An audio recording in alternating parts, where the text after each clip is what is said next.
Bom dia, caros confirmandos e preparandos. Nós estaremos hoje abordando mais um estudo que diz respeito ao 13º assunto da apostila. E vocês podem acessar então na apostila o estudo número 13, que trata da oração do Pai Nosso. Inicialmente, nós vamos começar com a leitura do texto da leitura bíblica. Leitura bíblica, Mateus, capítulo 6, versículos 5 a 15.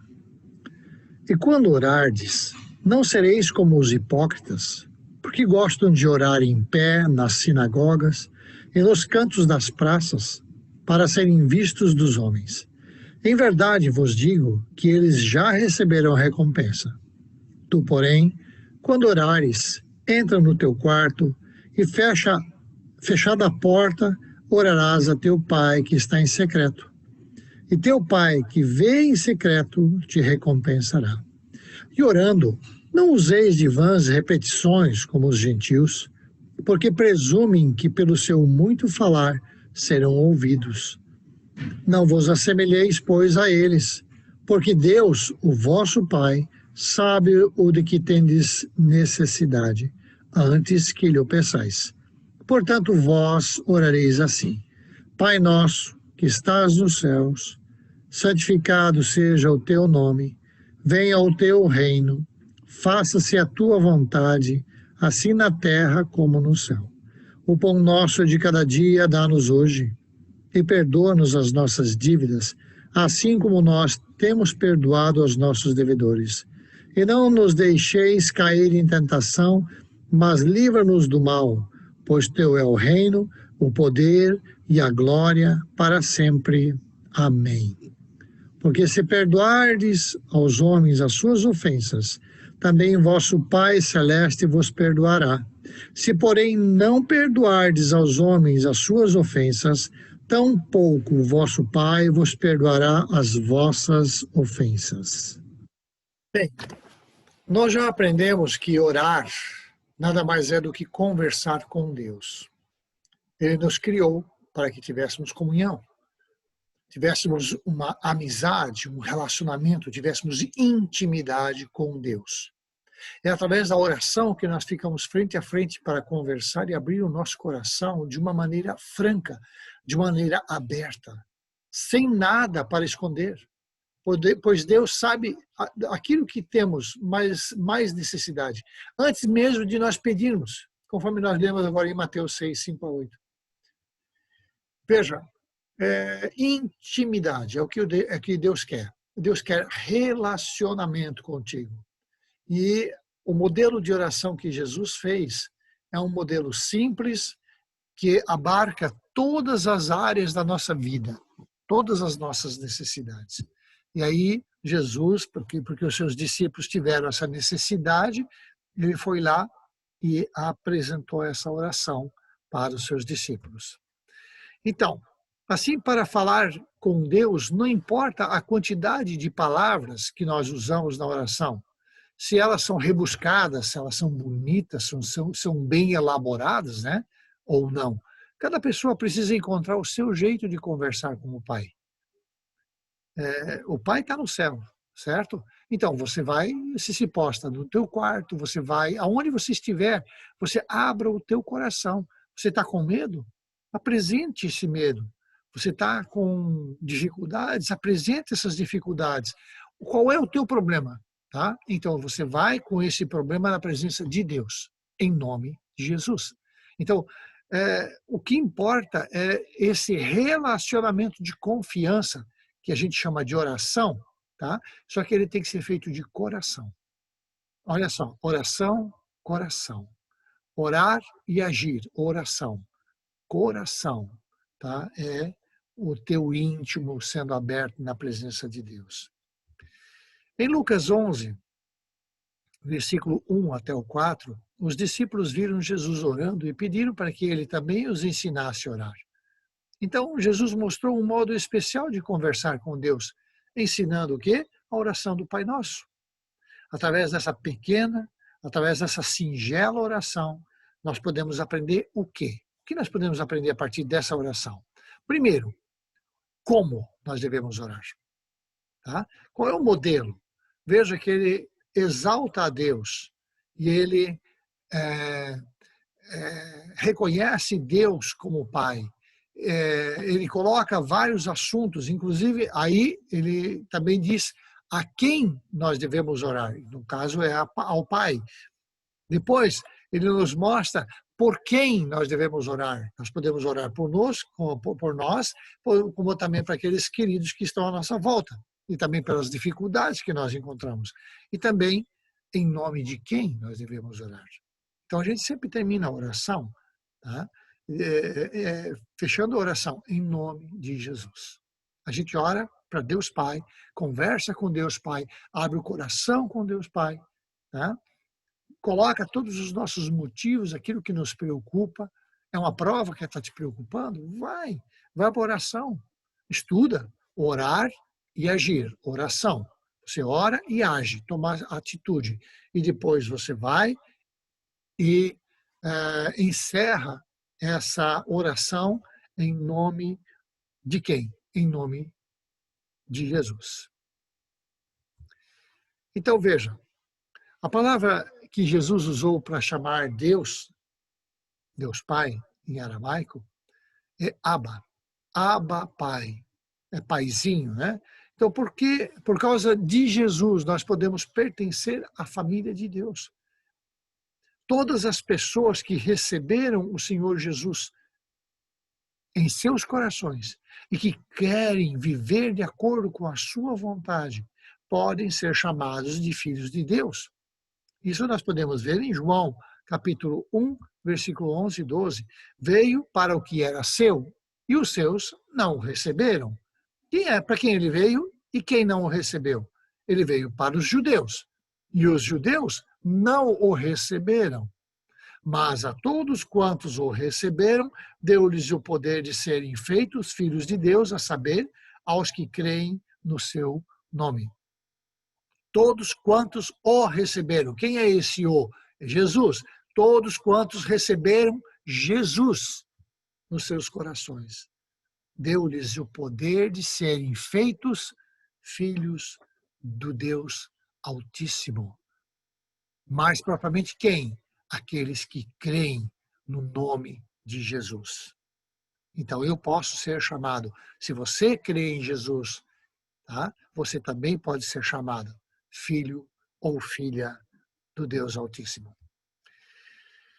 Em segundo lugar, que nós podemos ver que a oração do Pai Nosso é uma oração comunitária, ou seja, a oração que nos faz lembrar de que nós fazemos parte de uma comunidade. Jesus nos ensinou a orar dizendo, Pai Nosso. Veja, ele não disse Pai meu. Ele não falou no singular. Ele falou no plural. Pai Nosso. Perdoa as minhas. É singular. Não, ele colocou, perdoa as nossas.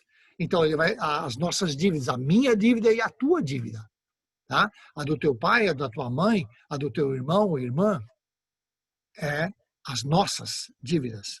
Não nos deixe cair em tentação. Então, veja, ele não diz não me deixe, mas é não nos deixe. Então, para mim e para você, que Deus esteja operando na minha vida e esteja operando na tua vida. E quando você ora, você está orando por você e tu está orando também pelos teus pais, para que eles também não caiam em tentação.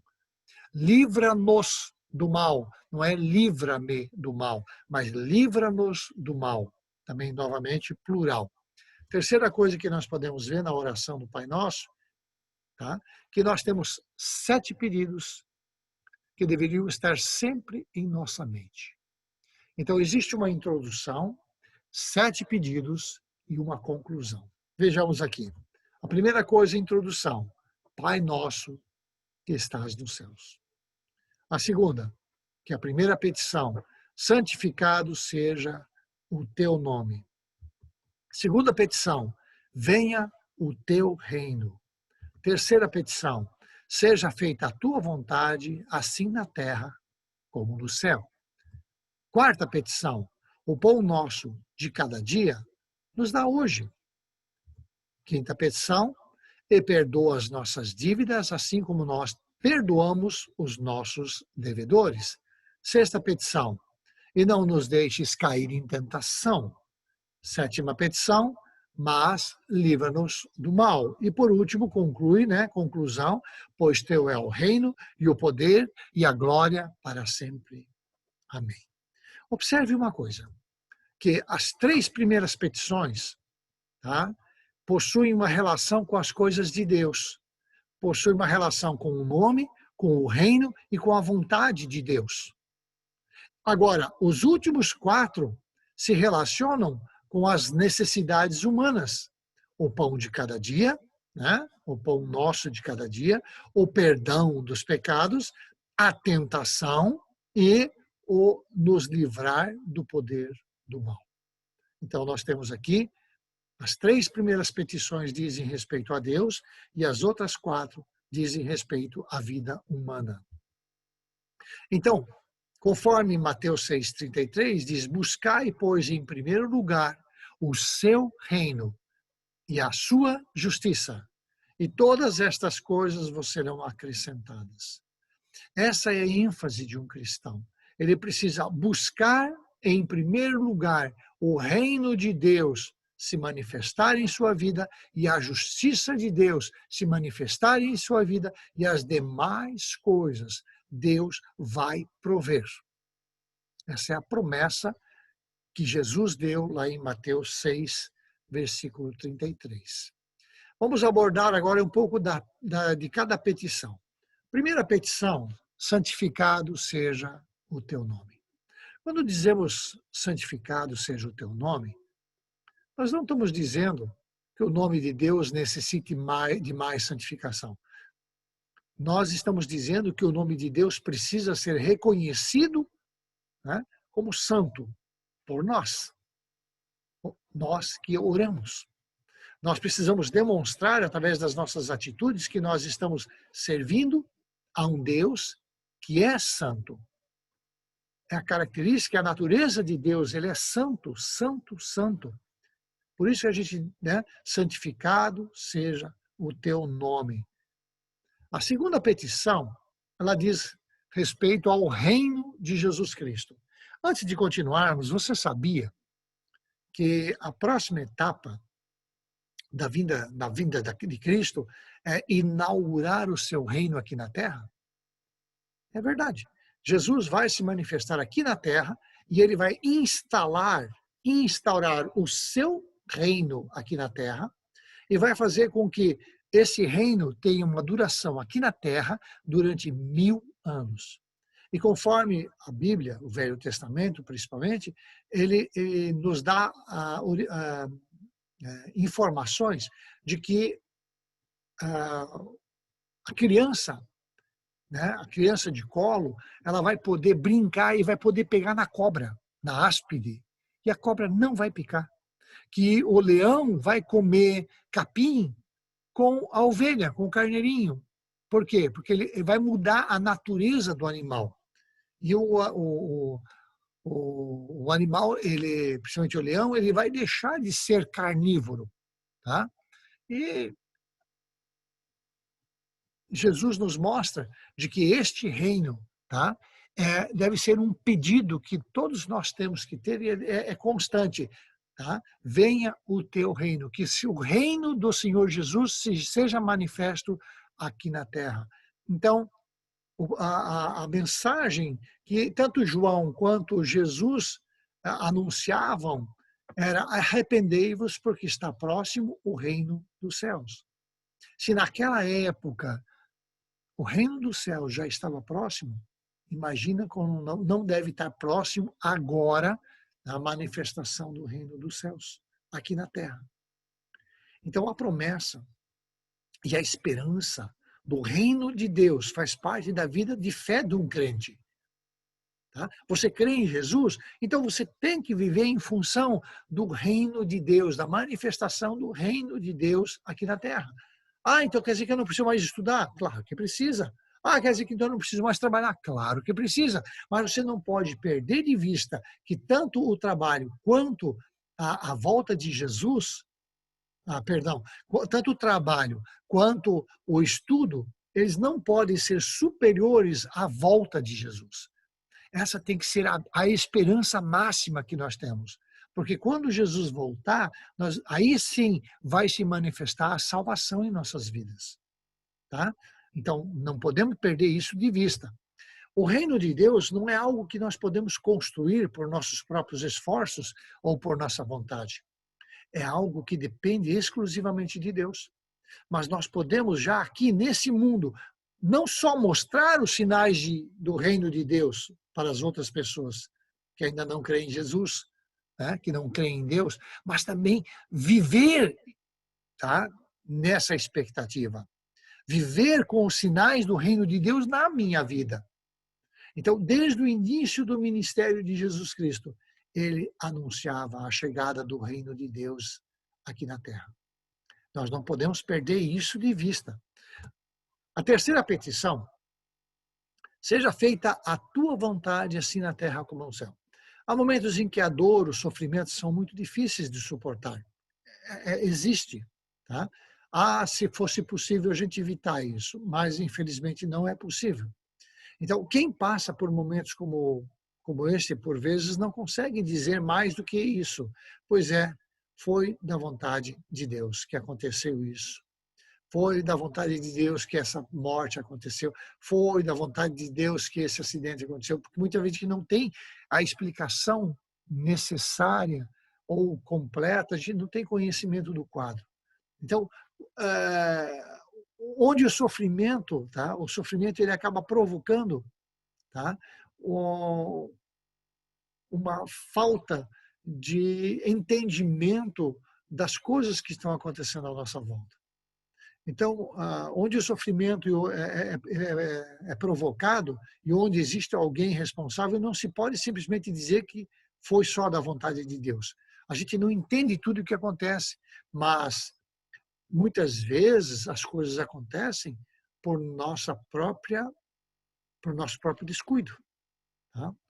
Então, nós precisamos também assumir que somos responsáveis diante de muitas coisas que nós acabamos fazendo de errado. Eu devo confiar em Deus? Devo. Eu devo confiar piamente em Deus? Devo. Mas isso não me dá o direito, tá, de ficar no lado da BR, vendar os meus olhos e atravessar sem olhar. Eu também tenho a minha responsabilidade. Então, quando nós oramos para que a vontade de Deus seja feita, nós precisamos também lembrar que nem sempre a vontade de Deus confere ou fecha com a nossa vontade. Muitas vezes nós temos uma vontade que não está fechando com a vontade de Deus. Né? A nossa vontade, muitas vezes, está suplantando a vontade de Deus na nossa vida. A quarta petição, o pão nosso de cada dia nos dá hoje. Nessa parte da oração, Jesus ensinou aos seus discípulos que também o pão com o qual nós nos alimentamos todos os dias é uma dádiva de Deus. Por isso nós devemos pedir e ser agradecidos por ele. Martinho Lutero explicou no Catecismo Menor que o pão nosso de cada dia é tudo aquilo que o ser humano necessita para seu sustento. Não é só o pão, mas ele precisa de roupas, ele precisa, né, de um lar onde ele possa estar abrigado das intempéries do tempo. Então, você vai ter uma incumbência no final para verificar o que Martinho Lutero tratou desse assunto. Então, escreva, aqui está. Lá no final, nas tarefas, eu coloquei como uma das tarefas, se não me engano, a 11ª, escreva a explicação de Martinho Lutero sobre o pão de cada dia, tá, nas linhas da apostila. No final da apostila, inclusive, tem o Catecismo Menor. Lá você vai poder encontrar, lá você vai poder verificar a resposta daquilo que Martinho Lutero considerou o pão de cada dia. Como eu falei, vai constar uma pergunta ao final da lição. Ainda na quarta petição, Pão Nosso, nós lembramos de que Jesus nos ensinou a pedir pelo pão necessário de cada dia. Né? Pão nosso de cada dia nos dá hoje. Quer dizer, o necessário para o sustento naquele dia. Nós temos que evitar o esbanjamento. Nós temos que evitar o desperdício de alimentos.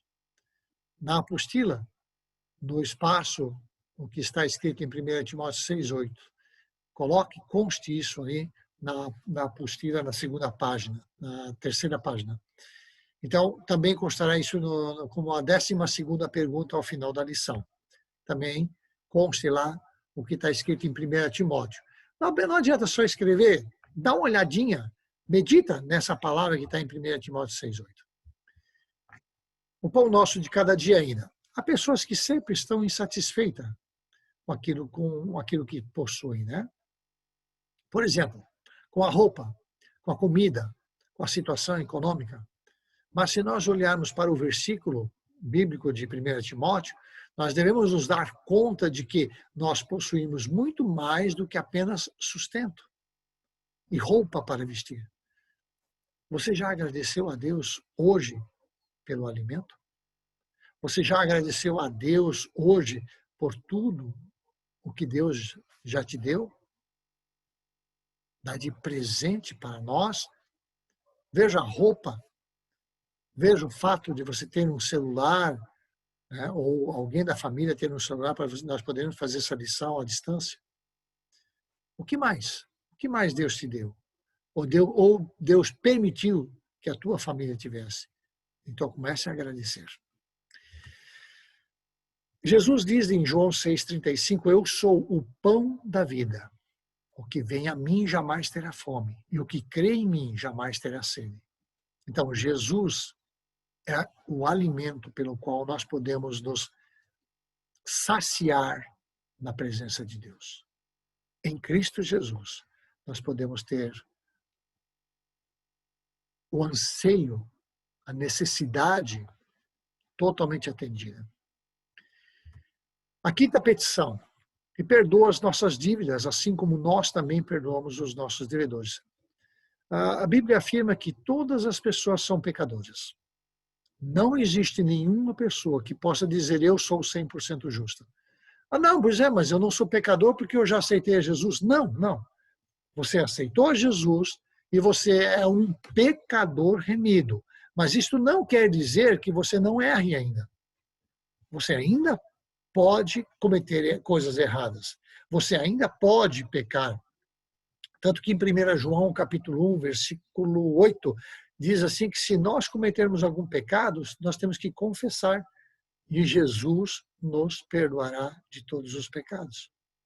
Isso quer dizer que nós, como cristãos, podemos, não é que podemos, nós corremos o risco de pecar, e com certeza nós pecamos, mas nós precisamos tomar uma ação de clamar, né? Reconhecer o pecado, né? Reconhecer o pecado e confessar. Então, como está escrito em Romanos 3,10, como está escrito, não há justo, nenhum sequer. E o verso 23, pois todos pecaram e carecem e precisam da glória de Deus. Tá? Então, mesmo que eu tenha já aceito a Jesus Cristo como Senhor da minha vida, eu preciso entender, eu sou um pecador remido. Eu sou um pecador perdoado. É diferente, né, de aquela pessoa que simplesmente não reconhece Jesus. Ela está em pecado e não tem o que se possa fazer, a não ser que ela tome uma atitude, né?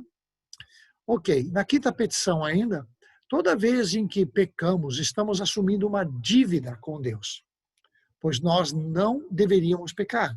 Assim, no quinto pedido do Pai Nosso, Jesus nos ensina que nós devemos pedir sempre o perdão de Deus. Ou quando a gente pede o perdão de Deus, seria bom a gente saber por que está pedindo. Senhor, eu quero pedir perdão. Pelo quê? Ah, eu não sei, né? Não, seria bom a gente saber, é porque eu briguei, porque eu xinguei, porque eu chamei palavrão, porque isso, porque aquilo. Só que nós precisamos pedir o perdão e nós precisamos entender isso no coração e dizer, e assumir um compromisso. Eu não quero mais pecar. Tem que ser dessa maneira. Entenderam? Então, nós sempre vamos estar pecando. E nós seremos pecadores até quando Jesus se manifestar. Mas o importante é que nós estejamos consertando dia a dia a nossa vida. Tem a parábola do credor sem compaixão. Essa parábola aponta para a imensidade da nossa dívida, o tamanho que a dívida do pecado tem aos olhos de Deus. Né? Bem como para a grandiosidade, o tamanho da misericórdia que Deus tem por nós. Nós vamos ler agora, daqui a pouquinho, o conteúdo de Mateus 18, 21 a 35. E ali, tá? Para entendermos essa parábola, nós precisamos primeiro esclarecer alguns detalhes. Jesus diz que a dívida do servo para com o rei era de 10.000 talentos. Só para você ter uma ideia, o talento era uma medida de peso, tá? É um peso. E ela correspondia, tá, a 35 quilos de ouro. Um único talento corresponderia a 35 quilos de ouro. Veja, ele não estava devendo um talento, ele estava devendo 10.000 talentos, vezes 35 quilos. Daqui a pouco nós vamos fazer o cálculo, você vai entender isso. Ainda em Mateus 18, 21 a 35, Jesus, questionado por Pedro quanto a perdoar o próximo, conta uma parábola onde ele diz que a dívida do servo para com o rei era de 10.000 talentos. E enquanto que a dívida do outro servo com o seu companheiro era de 100 denários, que era o pagamento de um dia de trabalho. Esse texto ele trata de um servo que devia ao rei 10.000 talentos, só que existia um outro servo, um segundo servo, que não devia nada para o rei, mas devia para esse primeiro servo. Então, este primeiro servo devia para o rei 10.000 talentos, e este segundo servo, o co-servo, né, ele devia 100 denários para esse primeiro servo. Então, vamos à leitura que você já vai entender o que aconteceu. Então Pedro, aproximando-se, lhe perguntou: Senhor, até quantas vezes meu irmão pecará contra mim, que eu lhe perdoe? Até 7 vezes? Respondeu-lhe Jesus: Não te digo que até 7 vezes, mas até 70 vezes 7. Por isso, o reino dos céus é semelhante a um rei que resolveu ajustar contas com os seus servos. E passando a fazê-lo, trouxeram-lhe um que lhe devia 10.000 talentos. Não tendo ele, porém, com o que pagar, ordenou o Senhor que fosse vendido ele, a mulher, os filhos e tudo quanto possuía, e que a dívida fosse paga. Então o servo, prostrando-se, reverente, rogou: Sê paciente comigo, e tudo te pagarei. E o senhor daquele servo, compadecendo-se, mandou-o embora e perdoou-lhe a dívida. Saindo, porém, aquele servo, encontrou um dos seus conservos, que lhe devia 100 denários, e agarrando-o, o sufocava, dizendo: Paga-me o que me deves. Então o seu conservo, caindo-lhe aos pés, lhe implorava: Sê paciente comigo, e te pagarei. Ele, entretanto, não quis. Antes, indo-se, o lançou na prisão, até que saldasse a dívida. Vendo seus companheiros o que se havia passado, entristeceram-se muito e foram relatar ao seu senhor tudo o que acontecera. Então o seu senhor, chamando-o, lhe disse: Servo malvado, perdoei-te aquela dívida toda porque me suplicaste. Não devias tu igualmente compadecer-te do teu conservo, como também eu me compadeci de ti? E, indignando-se, o seu senhor o entregou aos verdugos, até que ele pagasse toda a dívida. Assim também meu Pai Celeste vos fará, se do íntimo não perdoardes cada um a seu irmão. Na quinta pessoa, a petição, tá, e perdoa as nossas dívidas, quanto representa a dívida do primeiro servo? Tá? Aquelas 10 mil talentos. Então, só para você ter uma ideia, a cotação da grama do ouro hoje, no dia 2 de julho, é de R$ 304,20 cada grama. Tudo bem? Então, vamos lá. A cotação da grama do ouro, R$ 304,20. 1 quilo de ouro equivale a 1.000 gramas. 1 talento equivale a 35 quilos. O custo de 1 talento, em real, a dívida de 10 mil talentos e a dívida total em real. Vamos lá. Eu pego os R$ 304,20 da grama do ouro, multiplico por 1.000, que é por 1 quilo, multiplico por 35 quilos, tá? E eu tenho o custo de um único talento, tá certo? E o custo de um único talento é de 10 milhões de reais. 10.647.000 reais. Agora, acontece o seguinte, esse aqui é o preço de um único talento. Só que ele devia quanto? Ele devia 10 mil talentos. Então, eu pego esse 10 milhões e multiplico por 10 mil talentos. Qual é o resultado? 106 bilhões 470 milhões de reais em dívida. Isso aqui é maior do que o PIB ou do que a dívida de muitos países desse planeta. Tá? Então, realmente, isso é um valor bastante alto. Agora, imagine agora que você é o servo deste rei e que você precisa agora avaliar, você precisa somar todos os bens da tua família. É o carro, é a bicicleta, é o cão, é tudo. Né? Você teria ou você tem condições de pagar toda essa dívida? 106 bilhões 470 milhões de reais? Agora, levando tudo isso em consideração, observe de que a misericórdia e que o perdão de Deus é infinito. Uma dívida deste tamanho e Deus te perdoa. Uma dívida deste tamanho e Deus me perdoa. Porque ele está mostrando aqui a dimensão que o pecado tem na vida de uma pessoa. É algo muito grande. Tá? Então, esse é o perdão. Jesus está dando uma parábola mostrando como Deus perdoa os nossos pecados. É algo imenso, grande, que nós não temos capacidade de pagar, mas Deus vai lá, ele se compadece e nos perdoa.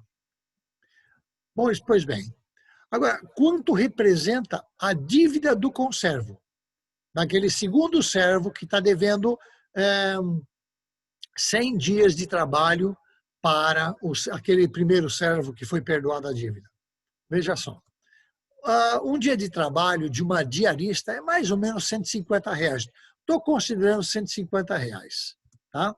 Então, nós temos o salário de uma diarista, R$150. Os dias de trabalho, que são 100 denários ou 100 dias de trabalho. E temos aqui o total da dívida. Então, eu pego os 150, multiplico por 100 e eu tenho igual ao resultado de 15 mil reais. Veja que um devia 100 e poucos bilhões, enquanto o outro deve 15 mil. É óbvio que o 15 mil é muito mais fácil de pagar, tá certo? Agora, observe que o primeiro servo teve uma dívida de bilhões perdoadas. Ele se derramou na presença do rei e o rei, compadecido, disse, não, tá bom, eu vou perdoar. Aí ele sai daquele local, tá? Ele encontra esse outro servo com o servo dele, né? Um servo do mesmo rei, que lhe devia 100 denários, e ele botou na cadeia. Ele não perdoou por causa de 15 mil reais. Tá? Isso pode acontecer conosco? Como é que isso pode acontecer conosco? Afinal de contas, Jesus está falando em dinheiro? Não. Jesus está falando de que se nós recebemos o perdão, tá, dos nossos pecados diretamente de Deus, e se nós não perdoarmos ao nosso irmão porque ele falou um palavrão, ou porque ele me ofendeu, ou porque ele fez qualquer coisa que eu não gostei, e eu vou guardar mágoa e ódio e vou dizer, eu não perdoo ele, Jesus está comparando essa mesma situação. Lembre-se, qual é a motivação dessa parábola? Pedro pergunta, Senhor, se eu perdoar 7 vezes, está bom? Jesus diz, não, é 70 vezes 7. 490 vezes perdoar a mesma pessoa fazendo o mesmo pecado para você. É difícil, com certeza, não é fácil. Tá? Mas é isso que nós precisamos aprender, de que se nós recebemos um baita de um perdão e ele nos perdoou todos os nossos pecados, tá? Nós não nos é lícito, não é lícito nem para você nem para mim guardar mágoa, guardar ódio ou querer vingança porque alguém fez alguma coisa errada para você. Não podemos guardar mágoa, não podemos deixar de perdoar. Isso é obrigação do crente. Então isso pode acontecer conosco? Com certeza. As nossas igrejas estão cheias de pessoas que se dizem cristãs e que na realidade guardam mágoa das pessoas que estão à sua volta. E aí, o que diz aquele texto? Tá? Que o rei vai chegar e vai colocar essas pessoas, tá, para o carrasco, cuidar delas até que elas paguem até o último centavo. Ou seja, vai haver punição para aqueles que não obedecerem. Que tu nem esteja dentro desse contexto, né? Então, nós temos aqui ainda a 5ª petição. A nossa dívida com Deus não se pode nem medir. Jesus a compara com uma dívida do servo do rei, que vai além da nossa compreensão. Mas a misericórdia de Deus é muito maior do que todo o pecado humano. Essa misericórdia nos alcança com o perdão que nós não merecemos. Mas porque Deus é misericordioso e Ele quer nos salvar, Ele disponibiliza esse perdão para cada um de nós. Mas para que isso aconteça, nós precisamos confessar os nossos pecados. Nós precisamos confessar, nós precisamos reconhecer de que nós somos pecadores e devedores diante de Deus. E pedir pelo perdão. Tá? Nós precisamos pedir pelo perdão, convidando Jesus Cristo para morar em nosso coração, para nos ajudar a não pecar mais. Tá? Então, olha como é profundo só essa 5ª petição. A 6ª petição, e não nos deixes cair em tentação. O 6º pedido do Pai Nosso é o único que pede que algo não aconteça. O pecado sempre vem ao nosso encontro na forma de tentação. Você é tentado pelos teus desejos. Nós somos tentados pelos nossos desejos, por nossas vontades. E é ali que nós pecamos.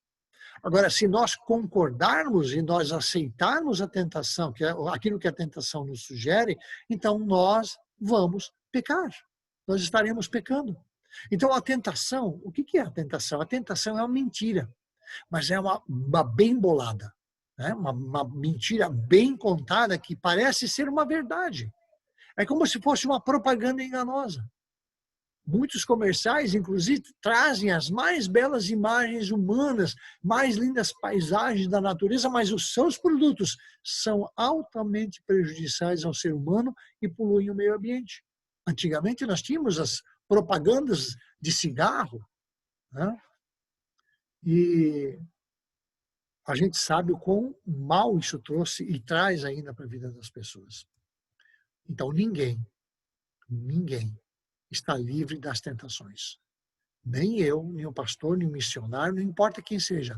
Qualquer pessoa neste planeta está sob a influência da tentação na sua vida.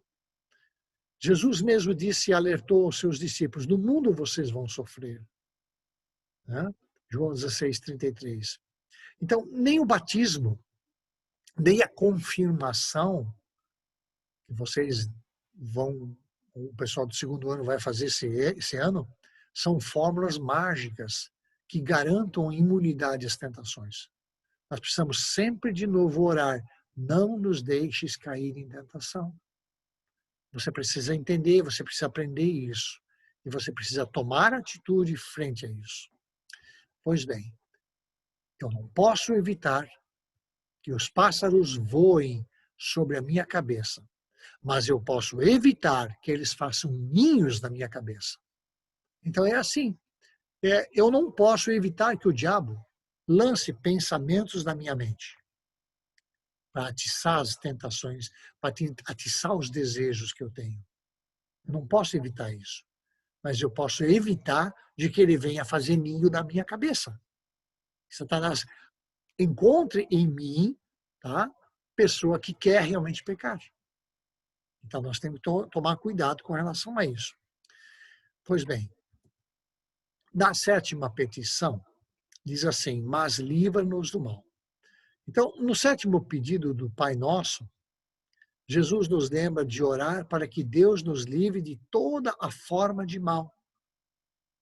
O que é o mal? O mal é tudo aquilo que é contrário à vontade de Deus. O mal que atua nesse mundo, ele não se cansa. Sempre que fizermos aquilo que é contra a vontade de Deus, e sempre ele quer nos desviar, tá, de seguirmos a Jesus Cristo, de seguirmos o caminho da salvação. Precisamos entender isso. O mal quer afastar você do caminho de Deus.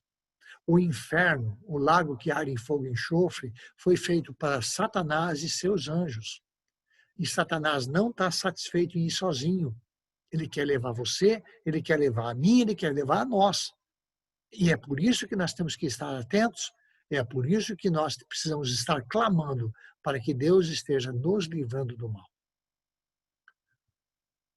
O mal, ele foi vencido por Jesus Cristo lá na cruz, lá no Calvário. 1 João 3:8. A ressurreição de Jesus Cristo é a vitória sobre toda e qualquer forma de mal e também sobre a morte. Assim, aquele que crê em Jesus já pode também agora viver na esperança da vitória sobre o mal e da ressurreição dos mortos para a vida eterna. Então, a esperança, tá, de que Jesus vai se manifestar, vai instalar o seu reino e eu vou ter uma vida eterna, um novo corpo, uma vida eterna, eu vou salvar a minha alma, tá? Isso tem que ser a minha esperança. A minha vida tem que refletir o evangelho operando dentro do nosso coração. Isso é para mim, isso é para você, é para todo cristão. Dizer que é cristão apenas não é suficiente. O evangelho precisa tratar a minha vida. Eu preciso viver o evangelho. Porque à medida com que eu vivo em obediência ao evangelho da verdade, a palavra da verdade, eu estarei purificando a minha alma. Isso está em 1 Pedro, capítulo 1, versículo 22. Pois bem, nós temos então a conclusão. Pois teu é o reino, o poder e a glória para sempre. Amém. Veja, pois teu é o reino. O reino de Deus já está determinado, ele vai se manifestar. Ele pode ainda não estar operando, né, e controlando o mundo, porque esse mundo ainda está sob o poder de Satanás. Mas esse reino vai se manifestar. Mas ele já está onde? Ele está no coração e na vida de todo cristão, todo aquele que aceitou a Jesus Cristo como o Senhor e Salvador da sua vida. O reino de Deus já está ali. O próprio Senhor Jesus, conversando com os fariseus, ele foi perguntado: onde está o reino de Deus, dos céus? Aí Jesus diz: o reino dos céus está dentro de vocês. Ele não está com visível aparência, mas está dentro. Então, se você tem a Jesus Cristo, o reino de Deus já está operando dentro do teu coração. Então, nós encerramos a oração do Pai Nosso com louvor e com adoração a Deus. Reconhecemos que tudo que nós dissemos, tudo que nós pedimos antes, pode ser atendido e respondido, pois a Deus pertence o reino, a Deus pertence a glória, a Deus pertence o poder. Na verdade, tudo pertence a Deus. Assim nós podemos ficar tranquilos, pois o que nós estamos pedindo em oração será atendido conforme a vontade de Deus, sempre. A vontade de Deus é que vai imperar. Um compositor de música clássica alemão, Johann Sebastian Bach, nascido em 1685, ou morto, falecido em 1750, sempre colocava no cabeçalho de suas músicas as letras SDG. Essas iniciais somente a Deus a glória. Veio do latim, né? Soli Deo Gloria. Assim ele dedicava a sua música em louvor a Deus. Aonde você colocaria as iniciais SDG naquilo que você faz? Aí na tua casa. Quando tu estava indo na escola, ou quando tu vai para a escola, ou quando tu for novamente para a escola. Né? Aonde você bota essas iniciais nas suas atitudes? A palavra amém parece ser o fim da oração, mas não é. Na verdade, o que nós estamos dizendo quando nós falamos o amém, no final da oração do Pai Nosso, é que nós concordamos com aquilo que foi orado. E que nós vamos fazer também a nossa parte quando esta for necessária. Então, assim, o amém, ele nos compromete. Pois, inclusive, a palavra oração está escrito o que precisamos fazer ao mesmo tempo em que oramos. Orar, ação, oração. Eu preciso orar e eu preciso agir. Entende? Tá certo? Então é importante vocês entenderem isso. Ok. Então nós vamos agora para a parte da tarefa de casa. Vocês têm o material separado no site, no Classroom, onde nós temos as perguntas. A pergunta 1 diz assim: qual a oração que Jesus ensinou?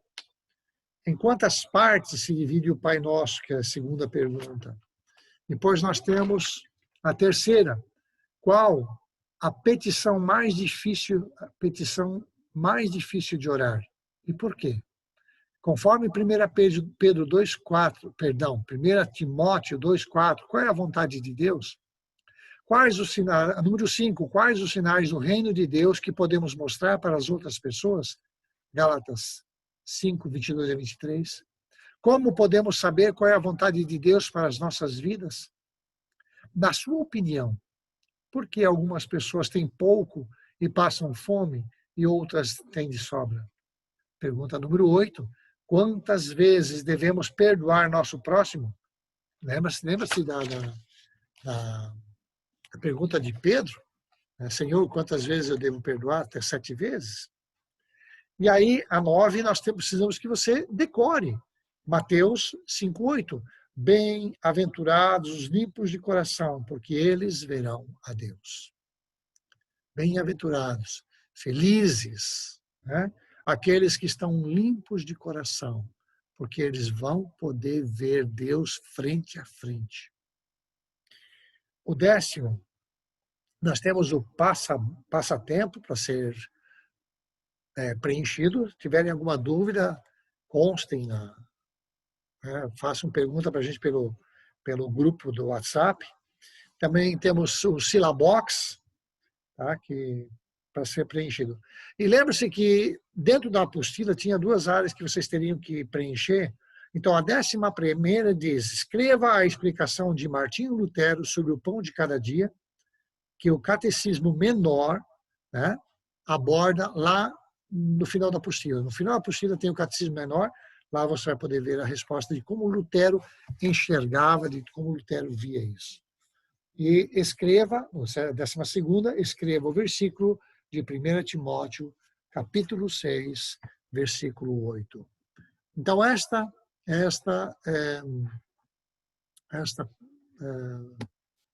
a próxima aula vai ser a número 14, né, que será publicado no dia 11 de julho, e ela vai abordar o sacramento do batismo. Existem apenas 2 sacramentos, e vamos abordar o sacramento do batismo.